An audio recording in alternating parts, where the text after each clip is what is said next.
Et si la fortune qui l'a rendue immortelle était aussi celle qui a fait pleurer sa famille? Julia Roberts, le visage qui a conquis le cœur d'Hollywood, la femme au sourire valant des millions. Mais derrière cet empire doré de films, de prix et de villas, se cache une histoire que peu connaissent. Une histoire de perte, d'amour et d'un adieu silencieux. Avec une fortune estimée à plus de 250 millions de dollars, Julia Roberts n'a pas seulement bâti une carrière, mais un empire. Ses rôles dans Pretty Woman, Erin Brockovich et Steel Magnolia ont fait d'elle la chouchoute de l'Amérique, la femme qui jouait le bonheur de toutes les autres, tandis qu'elle-même cherchait discrètement la paix. À Malibu, elle possédait une propriété avec vue sur le Pacifique, au Nouveau-Mexique, une retraite faite de bois et de silence. Tout ce qu'elle a laissé était méticuleusement préparé. Des actions aux droits d'auteur de scénarios, en passant par un fonds secret pour ses enfants. Mais ce qui a le plus ébranlé sa famille n'était pas la richesse matérielle, mais le message qu'elle a laissé. Une lettre écrite avec une sérénité que seul quelqu'un n'ayant appris à lâcher prise peut trouver. Elle n'a jamais été qu'une actrice. Elle était la voix d'une génération qui croyait que la gentillesse est plus forte que la gloire.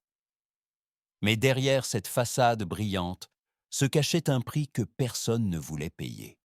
Car derrière cet empire étincelant se dissimulait une douleur que personne ne pouvait imaginer. Julia Fiona Roberts est née en 1967 à Smyrna, en Géorgie, loin des rues dorées d'Hollywood. Sa maison était petite, souvent silencieuse, parfois emplie de soucis. Ses parents dirigeaient une école d'art dramatique, mais les rêves ne payaient pas les factures. Les nuits d'été, on entendait le chant des grillons à travers les murs minces, tandis que Julia, enfant, regardait la vieille télévision diffusant d'anciens films. Là, entre images en noir et blanc et scènes improvisées, quelque chose s'éveilla en elle, un murmure que la vie pouvait être plus grande que ce qu'elle connaissait. Quand ses parents se sont séparés, elle a non seulement perdu un foyer, mais aussi la certitude que le monde était juste. Pourtant, au lieu de l'amertume, une détermination silencieuse grandit en elle.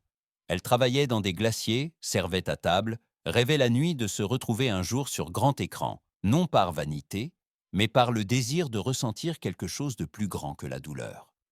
Elle n'avait rien d'autre qu'une vieille guitare et un sourire qui irradiait la chaleur même dans l'obscurité. Ses amis se souvenaient qu'elle ne se plaignait jamais.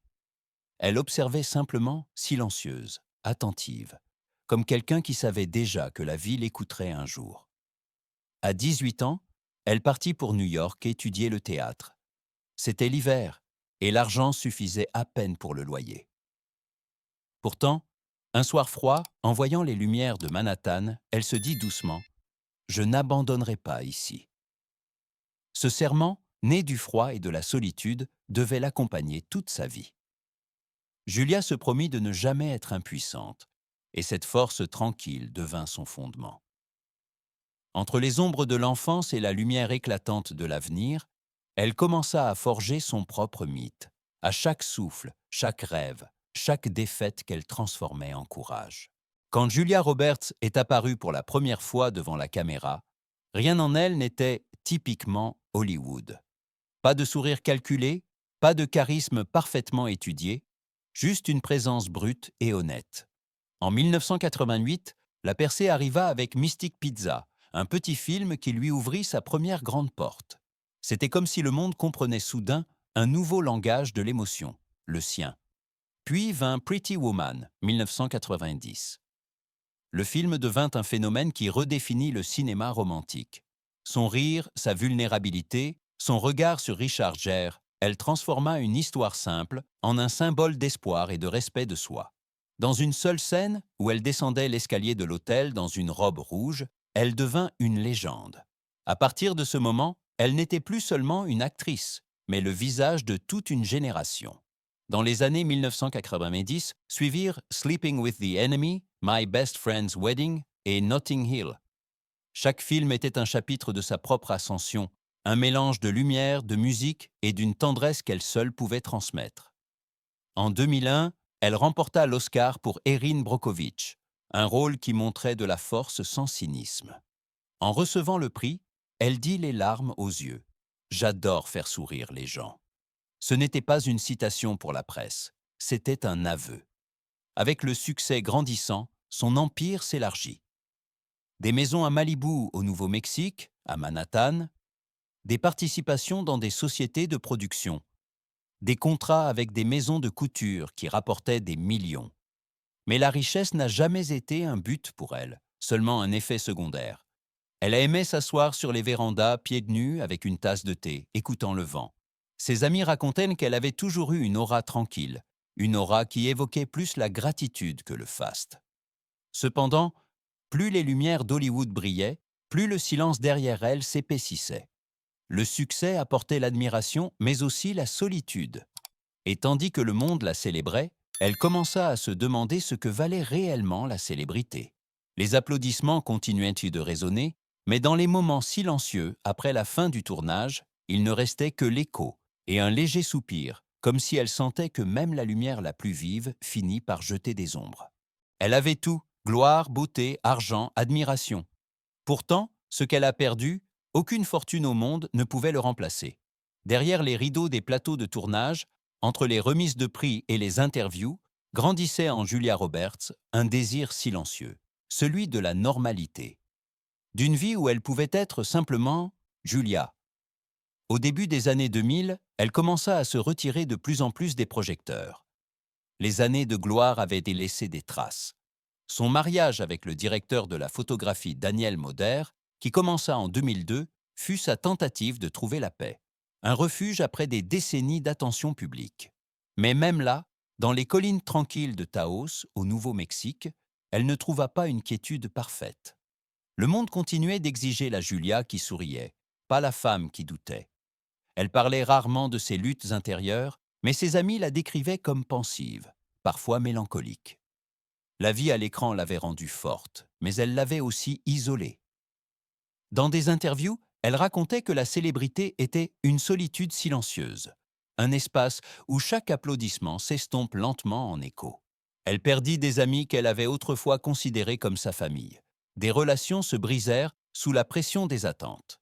Chaque film, chaque nouveau scénario signifiait un nouveau chapitre dans lequel elle donnait tout pour ne laisser finalement qu'une partie d'elle-même. En coulisses, elle était souvent la dernière à quitter le plateau. Lorsque les projecteurs s'éteignaient, elle restait parfois simplement là, silencieuse, repliée sur elle-même, comme si elle devait se souvenir de qui elle était sans la caméra. L'équipe l'appelait respectueusement « The Quiet One ». Avec le temps, des soucis de santé apparurent également. Épuisement, insomnie, un cœur qui battait trop souvent pour les autres. Elle apprit à lâcher prise. Projet, personne, attente. Ce n'était pas un abandon, mais un doux effacement du centre du monde qu'elle avait autrefois dominé. Toutes les maisons, tous les succès, toutes les lumières, ils ne pouvaient apaiser la tempête en elle. Et peut-être fût-ce la dernière leçon qu'elle comprit, que le plus grand rôle de sa vie ne se jouait pas sur grand écran, mais dans le silence de son propre cœur. Car tout ce qu'elle avait bâti ne pouvait la protéger de ce qui se brisait en elle-même. Et pourtant, dans cette fragilité, elle trouva quelque chose de pur, quelque chose de plus grand que la gloire. Quand on parle aujourd'hui de Julia Roberts, ce n'est pas seulement de ses films, mais d'une sorte de bonté que l'on trouve rarement à Hollywood. Sa fortune, estimée à plus de 250 millions de dollars, est impressionnante. Mais le véritable héritage qu'elle laisse est fait de quelque chose d'invisible, une attitude. Dans ces dernières années, elle se retira presque entièrement de la vie publique. Elle vécut avec son mari et ses 3 enfants, Hazel, Phineus et Henry, dans une vaste propriété au Nouveau-Mexique, entourée de silence et de montagnes. Elle fonda une fondation pour soutenir les femmes dans l'industrie cinématographique, finança des bourses pour de jeunes actrices et fit des dons anonymes à des orphelinats en Asie du Sud-Est. Personne ne le savait avant que des lettres ne soient découvertes après sa mort, dans lesquelles elle expliquait pourquoi elle agissait ainsi. Parce que le succès n'a pas de sens s'il n'est pas partagé. Ses enfants n'apprirent la grandeur de cet héritage que plus tard. Dans son testament, elle n'avait pas seulement réparti de l'argent et des maisons, mais avait également laissé des messages personnels. Chaque lettre était manuscrite, chaque mot soigneusement choisi. Pour sa fille, elle écrivit « Ton sourire est mon plus grand film ». Pour ses fils, « Apprenez à être fort, mais jamais plus dur que nécessaire ». Outre son héritage matériel, villa, droit de scénario, part dans des productions cinématographiques, elle laissa également une collection de journaux intimes. Elle n'y parlait pas de rôles ou de prix, mais de gratitude, de famille et du besoin de faire passer le cœur avant la carrière. Ses écrits sont aujourd'hui conservés dans des archives privées, certains passages ayant été publiés plus tard et touchant des lecteurs du monde entier. Dans l'histoire du cinéma, elle restera un symbole, de charme sans cynisme, de force sans dureté. Chaque génération d'actrices se tourne vers elle pour comprendre que la grandeur ne réside pas dans l'éclat bruyant, mais dans l'inspiration silencieuse.